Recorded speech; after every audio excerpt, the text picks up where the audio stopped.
What's up guys, Anders here with another Black Desert video. Today we're going to go over the Hashashin PVE potential, but before we do that, I do want to thank the supporters of this channel. You guys help keep these videos going, so thank you so much for the support. If you want to help support the channel, you can do so by liking or disliking this video, subbing to the channel if you haven't already, and hitting that bell icon. Bell is good, so please ding the bell so you get notified when I upload my next video. So we got Hashashin this week on test server, and I had been asked to look into PVE grinding, so I decided to check out the more common areas that I know. It's hard to replicate my gear on test server, but I did my best, so results are going to vary if you compare what I'm going to tell you to other people, so just keep that in mind. The main thing I'm looking for when I'm testing out these areas, mainly on the Hashashin Awakening, is how easy it is to get the flow of the grind compared to what I grind on live servers. For example, how large are the Hashashin AoEs? Is he losing too much HP? Does he not have enough SA?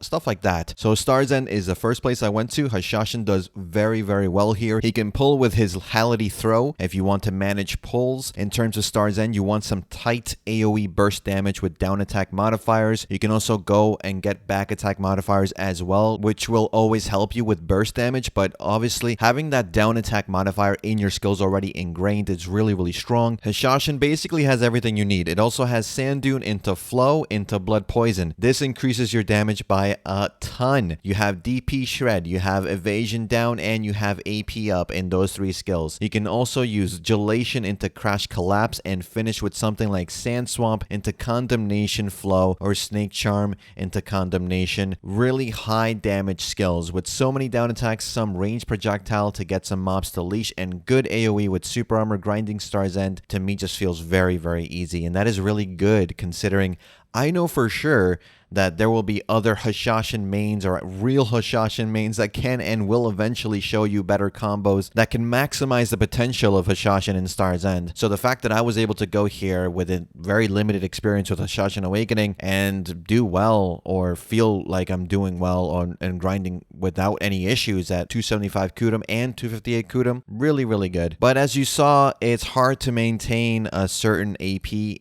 when you're doing testing around these times, because you always have to kind of put on the max pen gear, since a lot of players seem to like to go into PK mode when it comes to testing things, which is fine. You know, more power to them. It just makes testing for longer periods a little difficult, because if you're trying to test with normal gear, say like 261 Kudum or whatever, you're just going to get destroyed by these people with, I don't know, 320 AP, 450 DP, something crazy like that, because, you know, I'm sure they have that gear on live servers.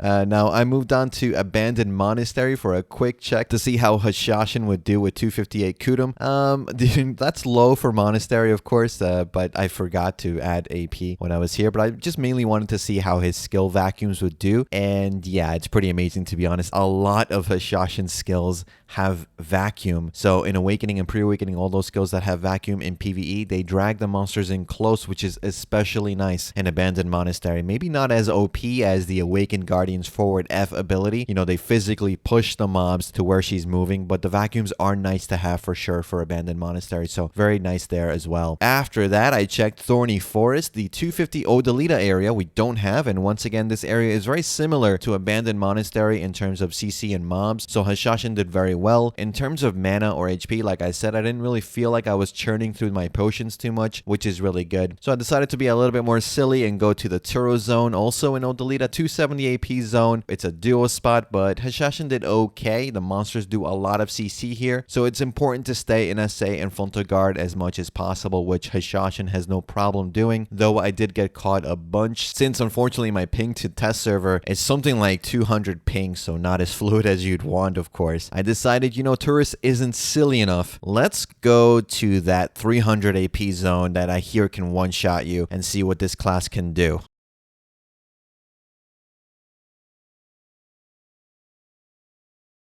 Yeah, that was a bad idea.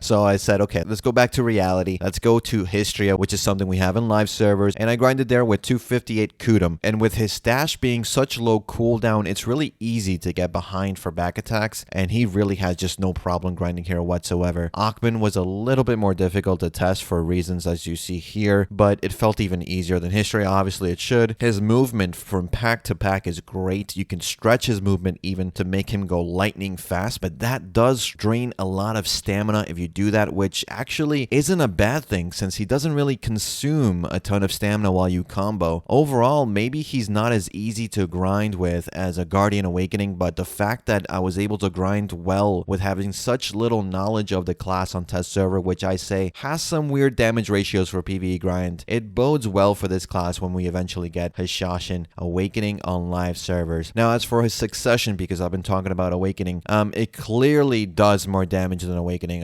like scary amounts of damage, but I think this is one of those rare times that Succession and Awakening may be closer in grind speed than other classes. From my PvP experience, Succession was just nasty damage, but that is compared to Awakening's Hashashin, which I think does good damage already. So we're gonna have to see when we get the Awakening and Succession on live, which one ends up being the better of the two, because I'm sure there's gonna be tweaks to each by the time that we get it. And that's pretty much it for this video, guys. Let me know what you think about the Hashashin grinding. Have you had a chance to check it out on test server? Let me know in the comments. And as always, guys, thanks again for watching. Thanks for listening. I'll see you all in the next one.